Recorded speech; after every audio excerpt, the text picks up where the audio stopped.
Hi friends, welcome back to Moni Spicy Kitchen. இன்னைக்கு நாம என்ன ரெசிபி பார்க்க போறோம்னா ரொம்ப டேஸ்டியான ரோஸ் மில்க் கேக் எப்படி பண்ணலாம்னு நாங்க பார்க்க போறோம்.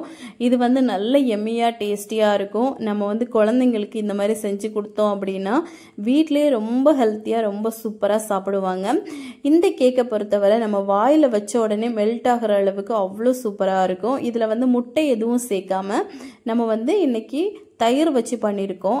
அதனால நான்வெஜ் சாப்பிடாதவங்க இந்த மாதிரி ட்ரை பண்ணலாம். ரொம்ப சூப்பரா இருக்கும். கடைகள்ல நம்ம வந்து அதிக விலை கொடுத்து ஒரு பீஸ் வாங்கி சாப்பிட்றத விட வீட்டில் வந்து ஹெல்த்தியா இந்த மாதிரி நிறையவே வச்சு சாப்பிடலாம். ரொம்ப சுலபமா நம்ம பண்ணி முடிக்கலாம். சட்டுன்னு ரெடி பண்ணி முடிக்கலாம். சரி வாங்க இது எப்படி செய்யலாம் அப்படிங்கறத இப்ப டீட்டெயிலா பார்த்துடலாம். அதுக்கு முன்னாடி நம்ம சேனலுக்கு இப்பதான் ஃபர்ஸ்ட் டைமா வரீங்கன்னா மறக்காம சப்ஸ்கிரைப் பண்ணிருங்க. அப்படியே கூட இருக்கக்கூடிய பெல் பட்டனையும் பிரஸ் பண்ணிக்கோங்க. அப்பதான் நான் போடக்கூடிய நியூ வீடியோஸ் உங்களுக்கு நோட்டிபிகேஷனா வரும். மறக்காம லைக் பண்ணுங்க, ஷேர் பண்ணுங்க. இப்போ வாங்க வீடியோக்குள்ள போய் இந்த சாஃப்டான எம்மி கேக் எப்படி பண்ணலாம் அப்படிங்கறத நம்ம பார்த்துடலாம். ஃபர்ஸ்ட் இது பண்றதுக்காக ஒரு பவுல் எடுத்திருக்கேன். இதுல வந்து சரியா அரை கப் அளவுக்கு சுகர் ஆட் பண்றோம். இப்போ இந்த சுகர் போட்டுட்டு இது கூடவே சரியா 3/4 கப் அளவுக்கு நம்ம வந்து தயிர் வந்து நல்ல கெட்டியான தயிரா எடுத்துக்கோங்க. அதே சமயம் அதிக புளிப்பு இருக்கக்கூடாது. அதுக்கப்புறமா எண்ணெய் சேர்க்கிறோம். 1/4 கப் அளவுக்கு ரிஃபைனட் ஆயில் இல்ல சன்ஃபிளவர் ஆயில் இல்ல அப்படின்னா ஃபார்ம் ஆயில் கூட சேர்த்துக்கலாம். சேர்த்துட்டு இது கூடவே சரியா அரை கப் அளவுக்கு பால். இந்த பால் பாத்தீங்கன்னா கொஞ்சம் வெதுவெதுப்பான சூடு இருக்கணும். சூடு இருக்கக்கூடிய பால் சேருங்க. தயிரும் பாத்தீங்கன்னா ஃப்ரிட்ஜ்ல இருந்து வச்சுட்டு நம்ம அப்படியே நேரடியா சேர்க்க கூடாது. ரூம் டெம்பரேச்சர்ல இருக்கக்கூடிய தயிரா சேர்த்துக்கோங்க. சேர்த்துட்டு இப்ப இந்த சுகர் நல்லா கரையிற அளவுக்கு நல்லா பீட் பண்ணி எடுத்துக்கோங்க. நல்லா பீட் பண்ணதுக்கு அப்புறமா இதுல வந்து சரியா 1 கப் அளவுக்கு மைதா மாவு சேர்க்கணும். சேர்த்துட்டு இப்ப நல்லா மிக்ஸ் பண்ணுங்க.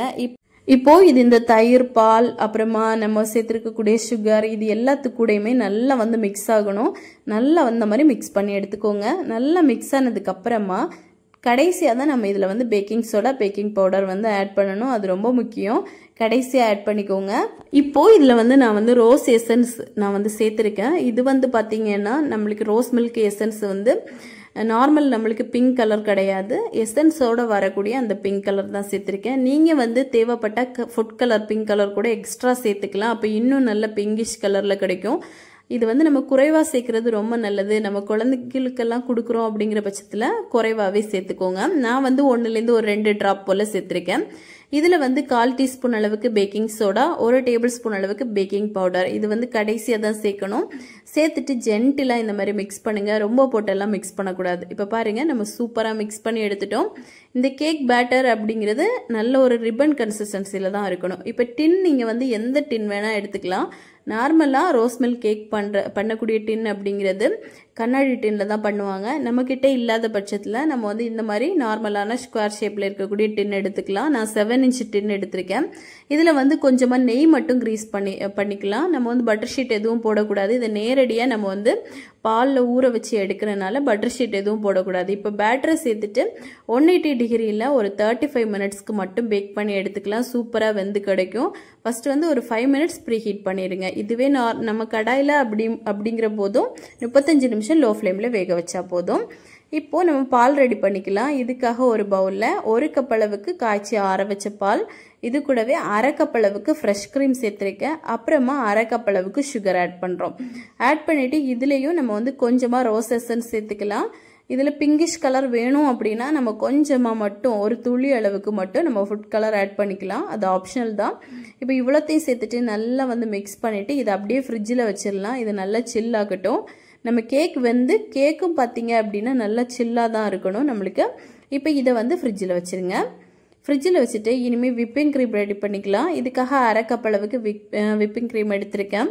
எடுத்துட்டு இதை நல்லா பீட் பண்ணி எடுத்துக்கணும்.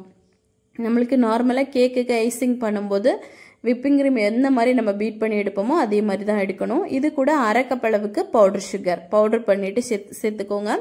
சேர்த்துட்டு இப்போ நல்லா வந்து பீட் பண்ணி எடுத்துக்கலாம். இப்போ நல்லா பீட் பண்ணிக்கோங்க. பீட் பண்ணும்போது பார்த்தீங்கன்னா இதில் தேவைப்பட்ட எக்ஸ்ட்ராவா நீங்கள் வந்து இன்னும் சுகர் ஆட் பண்ணிக்கலாம். இனிப்பு உங்களுக்கு தகுந்தவாறு நீங்கள் போட்டுக்கோங்க. இப்போ இதை நல்லா பீட் பண்ணி எடுத்தோம் அப்படின்னா இது அதுக்காக ரொம்ப போட்டு நம்ம பீட் பண்ணோம் அப்படின்னாலும் நல்ல நுரையா அங்கங்கே ஏர் பபிள்ஸ் இருக்கிற மாதிரி இருக்கும். அதனால கரெக்டான ஒரு பக்குவத்துக்கு நல்லா பீட் பண்ணி எடுத்துக்கோங்க.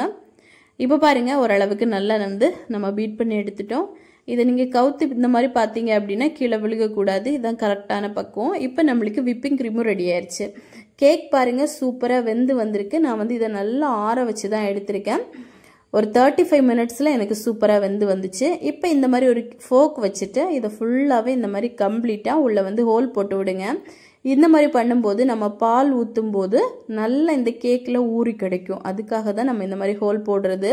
இது ரொம்ப முக்கியம். அப்போ தான் கேக்கு நல்லா சாஃப்டாக சூப்பராக இருக்கும்.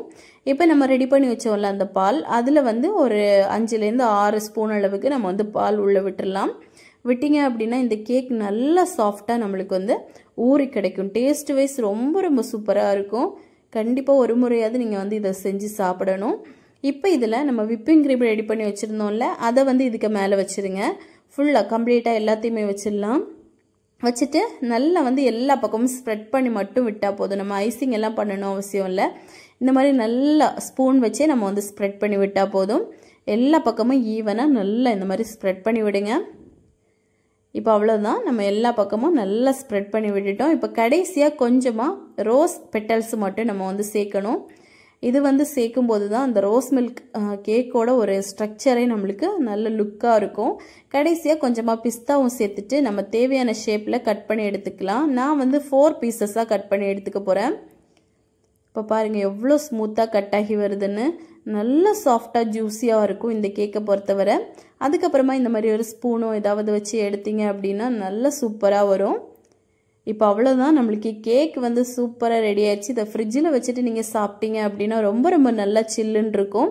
இது கூட நம்ம ரெடி பண்ணி வச்சுருக்கோம்ல அந்த பால், அதில் வந்து கொஞ்சமாக சேர்த்துக்கோங்க. நான் ஒரு துளி போல் எசன்ஸ் வந்து சேர்த்துருந்தேன். ரோஸ் எசன்ஸ் நம்ம ஆல்ரெடி சேர்த்தோம்ல, அதில் வந்து கொஞ்சமாக சேர்த்துருந்தேன். அது வந்து லேசான ஒரு பிங்கிஷ் கலர் கிடச்சிருக்கு. இப்போ அவ்வளோதான், நம்மளுக்கு சூப்பர் டேஸ்டியான ரோஸ் மில்க் கேக் வந்து ரெடி ஆயிடுச்சு. நல்ல சாஃப்டாக ஜூஸியாக இருக்கும். ஸோ கண்டிப்பாக நீங்கள் எல்லாருமே இதை ட்ரை பண்ணி பாருங்கள். ட்ரை பண்ணி பார்த்துட்டு எப்படி வந்துச்சுன்னு மறக்காமல் கமெண்ட் பண்ணுங்கள். இதே மாதிரி இன்னும் நிறைய ரெசிபிஸ் வேணும்னு நினச்சிங்கன்னா மோனி ஸ்பைசி கிச்சன் சேனலை சப்ஸ்கிரைப் பண்ணி வச்சுக்கோங்க. லைக் பண்ணுங்கள், ஷேர் பண்ணுங்கள். நெக்ஸ்ட் இன்னொரு வீடியோவில் உங்களை சந்திக்கும் வரை டேக் கேர், பாய்.